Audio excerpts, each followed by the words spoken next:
Mañana ya empieza a debatirse concretamente en el Poder Legislativo la economía que se viene. De hecho, la ley de solidaridad, pero la ley de emergencia económica, esta ley tan importante y tan amplia, que va a empezar a discutirse mañana, que seguramente se vote el viernes y que de ahí se aplica. De hecho, varios de los incisos hablan de 180 días. Ya presentamos a la mesa económica para charlar, Pablo Tigani, Juan Pablo Chiesa y Marcelo Fernández.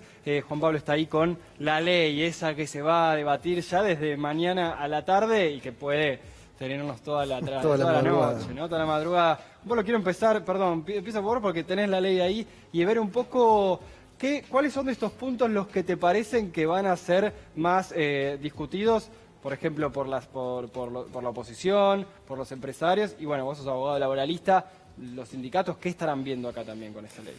Bueno, esta ley se va en un marco de principio de solidaridad, ¿no? Yo vengo escribiendo en el ámbito la semana pasada sobre este principio, bastante criticado al respecto, pero es un principio de solidaridad en cuanto a un consenso de todos los sectores. Sí. La CGT, la UIA, las cámaras empresariales, la mesa de enlace del campo. Antes de esta ley tuvimos el DNU el viernes a la noche, que es el DNU que duplica las indemnizaciones. El punto más importante que va a hacer ruido en las empresas va a ser el tema de la doble indemnización, y en un sector bastante vulnerado, en el sector social, más que nada el tema de los jubilados. Por lo menos el tema que a mí me atañe y que vengo analizando, porque los demás son más aspectos más económicos, que atañen más a una cuestión más macro que a nivel más social. Bien. El empresario está muy preocupado, fue una preocupación del fin de semana en cuanto a la doble indemnización. Lo que pasa es que fue una mala interpretación en el sentido de que pensaron que implementaba para todo tipo de despidos y de acá para adelante. Bien. La doble no está en esta ley. Bien, se va a reglamentar en esta ley, implica que se puede despedir sin invocar causa en nómina de trabajadores del 13 de diciembre para atrás. Si vos contratás a partir de mañana, podés despedir sin causa a partir de 10, 15, 20 días, por supuesto con la sanción que corresponde por la ley de contrato de trabajo. Bien, ahora, el empresario lo vio como que ahora no voy a tomar empleo porque tiene esa sanción. ¿Y sabe cuál es el miedo del empresariado?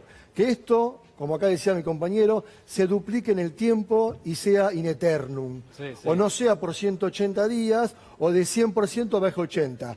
Yo no creo que en boca de Alberto Fernández, que viene cumpliendo lo que vino diciendo en campaña, diciendo de que va a achatar esa pirámide y los que más tienen van a tener que colaborar, porque estuvimos 4 años destruyendo una clase media y generando 2 sectores de indigente, lamentablemente, por el gobierno de Mauricio Macri, es achatar esa pirámide y poder lograr una cierta equidad en sectores que fueron vulnerados. Vamos a preguntarle a Marcelo, empresario, pero claro, no son las multinacionales quejándose o, bueno, viendo los puntos más conflictivos, sino que las empresas más chicas. Marcelo, ¿cómo lo vieron esto?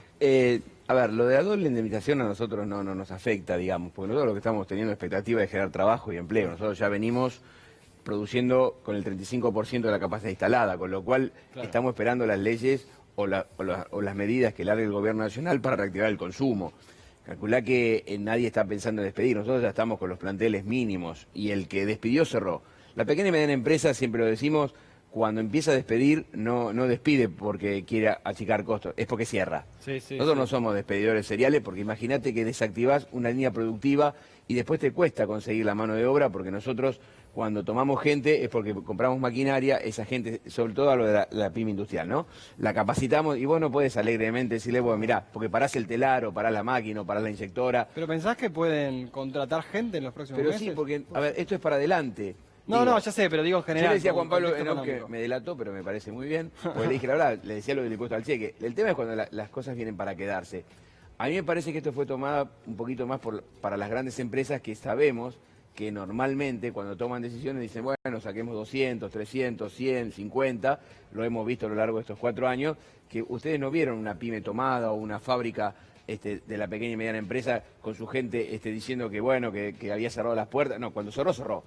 Ahora, las grandes sí viste que habían despedido 200, viste las conciliaciones obligatorias. Entonces digo, a nosotros no nos repercute hoy. Si esto se quedara para siempre, sí. Bueno, de hecho, entre 2012 y 2007 estuvo la doble indemnización. Claro.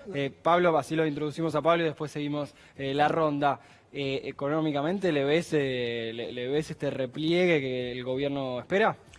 Mira, yo creo, siempre le digo a los clientes que la macroeconomía te mata.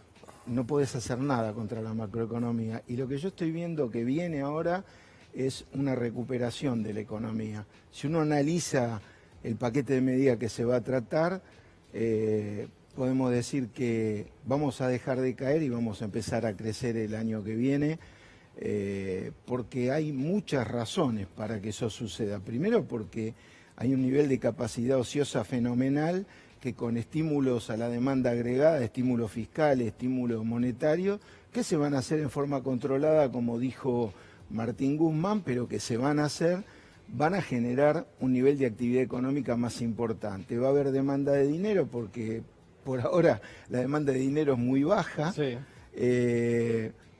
No se va a necesitar tocar más el gasto porque hay alrededor, estas medidas que se implementan tienen un impacto de alrededor de 7.500, 8.000 millones de dólares. Tenés 2.400 millones de dólares de derecho de exportación, 2.300 de turismo, digamos, del tema del dólar turista. Tenés bienes personales que deben de estar en el orden de 600 o 700 y después el tema de las cargas patronales que se termina el festival. ¿Y hasta ahora qué estaba pasando con esa plata? Era plata que, bueno, mucho se hablaba de la fuga, de lo que se va al exterior, porque eran deuda que después no iba a las pymes. No, para nada. No recibimos un peso nosotros de todo. Cuando hablaban de la deuda y los préstamos decíamos, bueno, nos frotábamos las manos porque decía, no derramaron, para la producción, Marcelo. le van a dar al Vice, al Nación, al Banco Provincia, al Banco Ciudad, que eran los organismos estatales de crédito para decir, bueno, y a tasas muy buenas para tener crédito para la producción. Evidentemente a nosotros no nos llegó un peso de todo esto que se pidió. Tal cual. Mira, déjame afianzar lo que dice acá el compañero en cuanto a la productividad y continuidad laboral, para que quede claro, porque es un dato muy importante que nadie está analizando. En el 2004, Carlos Tomado implementó una reforma laboral que se llevó a cabo, que introdujo un instituto que es el periodo de prueba, que vos podés obtener la idoneidad y la capacidad de un empleado que contratás en un plazo de 90 días. 3 meses. Como dice acá el compañero, en ese plazo es un despido con causa. Bien, entonces, vos no vas a despedir gente con más de ese plazo, porque necesitas una continuidad laboral, que la productividad siga su andamiaje de un proceso productivo dentro de una empresa. Entonces, acompaño a que no va a haber más despidos. El objetivo es reducir más de los 200.000 despidos que hubo en los últimos años. O sea, la debacle que hizo Mauricio Macri en el sector laboral, más de 200.000 empresas se fundieron. Bien, y los trabajadores, hay una emergencia ocupacional muy grande. Entonces, si no reactivamos la producción desde el trabajo, es muy complicado que se pueda inyectar el consumo interno, que es el que fue devastado por completo. ¿Y el salario cómo lo ven? Porque, Marcelo, una fábrica pone, necesito empleados, se le llena 5 cuadras de cola, no sé, y digo, eso tira el salario para abajo. Te voy a dar una anécdota muy breve. El otro día nos toca el timbre el que nos entrega el correo, porque no nos podía entregar por el buzón, porque estaba tapado. Y le dijimos, no puede ser. Fuimos y estaba lleno de currículum. Realmente... Un buzón grande, ¿no? Aclarar un buzón grande, por eso grande. Imagínate que... Para que sea la anécdota un poco más jugosa. Me acuerdo en otros momentos cuando poníamos un aviso para tomar mano de obra, no venía casi nadie o venía uno. Claro, hoy teníamos...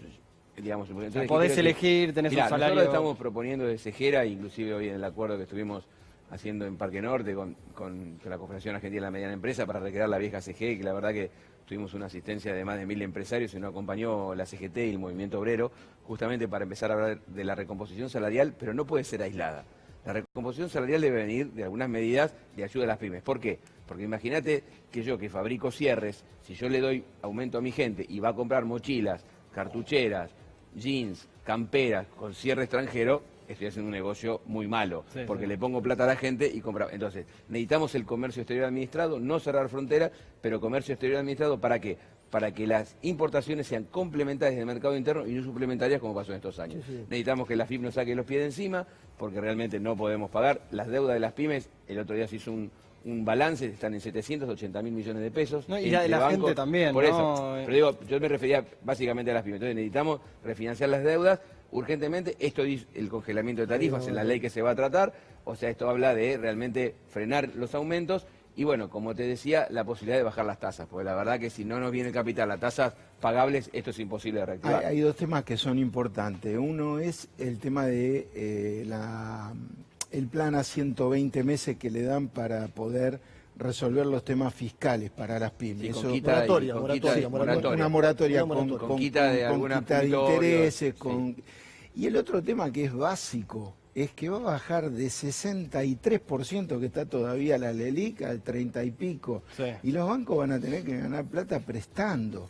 Ojalá. No tomando por un lado y dándose vuelta y Ojalá, haciendo... ¿por qué decís ojalá? Sí, ¿Pensás que no? No, ojalá, porque digo realmente que entendamos que ya el sistema financiero ganó mucho dinero y que es hora de apostar a la producción y que crean nosotros. Nosotros estamos, los que pudimos soportar esta crisis, si ven los balances, acá hay un economista, va a entender lo que digo, no van a ser brillantes, porque venimos 2018, 2019, flojo de papeles vamos a estar. Bueno, por eso es muy importante la sociedad de garantías recíprocas, para que nos permita que nos presten. No hay financiamiento. No hay financiamiento, si no bajan las tasas. Pero también, el financiamiento que era impagable, el que lo tomaba era porque estaba reventado, Se no porque financiaban necesitaba. con AFIP. Sí, sí, El anterior No administrador pagaba. decía que le molestaba que las pymes se financien con AFIP. ¿Con quién me voy a financiar? Si no tengo para financiarme con nadie. Las empresas que vos pagás las contribuciones patronales a este mes, Sí. se pagaban con deuda, tomaban deuda para poder pagar. Pero nos mataban con los intereses, ¿eh? Y te mataban con de los ver monitorios y los intereses nos resarcitorios. mataban. Y te mandaban a Y la hacía fiscalización. hincapié en un plan y moratoria, porque este gobierno de Mauricio Macri no implementó ninguna moratoria. Y hay una gran diferencia entre un plan de pago y una moratoria. Acá hay una moratoria. Sí, sí. Esperemos que se ajustemos a esta moratoria sin condiciones, sin pago a cuentas, sin absolutamente nada, para que las empresas No, digan... y nos vuelve al sistema, esto nos vuelve al sistema, Claro. porque muchas pymes quedaron en la informalidad, porque vos no podías bueno, estoy en una casa que ocurría que por ahí no podía depositar porque tenía embargado por lo que le pasaba aquí, y ustedes no podían cobrar porque tenían las cuentas embargadas. Bueno, Sí, eso sí, traslado la de las justicia, pymes. Juan Pablo, Bueno, la justicia siguiendo ese juego bueno, también, pero ¿no? que a nosotros nos pasa lo mismo, si nosotros estamos No, embargados, no podemos No eran depositar. embargos, no. Yo esto lo vivo en carne propia en la consultora. No eran embargos, eran congelamientos de cuenta en forma ilegal. Bueno, Que Cristina Kirchner en el 2007 le pidió a la Corte que lo decrete y después lo anularon. No eran embargos. Congelaban a las pymes, No le nos dejaban sacaban la depositar. plata de la cuenta y le decían, bueno, Darío, me debes 100 lucas, anda a buscarlas y me las pagás. Dame las que tengo en la cuenta. No, anda a buscarlas No, pero afuera. tampoco te dejaban depositar. Si vos depositabas no. o te venía un cliente, te lo chupaban. Te lo chupaban. Lo cual vos Bien. tenías, no le podías pagar a tus empleados, porque todos estamos bancarizados y no le podías pagar a tus empleados. Un espanto eso. Así que ¿Piensan quedamos bien fuera del breve sistema. que en 180 días se da un giro de 180 grados Yo de la creo que economía? sí. Yo creo que el primer trimestre dejamos de caer y en el segundo empezamos a crecer. Segundo trimestre.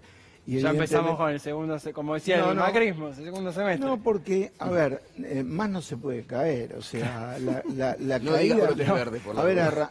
arrancamos de una situación realmente muy baja, simplemente que rebote la economía se va a empezar a notar rápidamente, pero estamos hablando de un cierre de la brecha fiscal por el lado de los ingresos de alrededor de 8.000 millones de dólares, sin tener en cuenta el tema de la reestructuración de la deuda, que seguramente va a empalmar en el segundo trimestre, Sí. cuando se convenza al Fondo Monetario Internacional que en estas condiciones no se puede pagar, y entonces va a liberarse todo lo que se va por el lado de intereses, por el lado de amortizaciones, y vamos a tener recursos. Ahí está el vaticinio de Pablo Tigani. Los tengo que dejar. Muchas gracias por haber venido.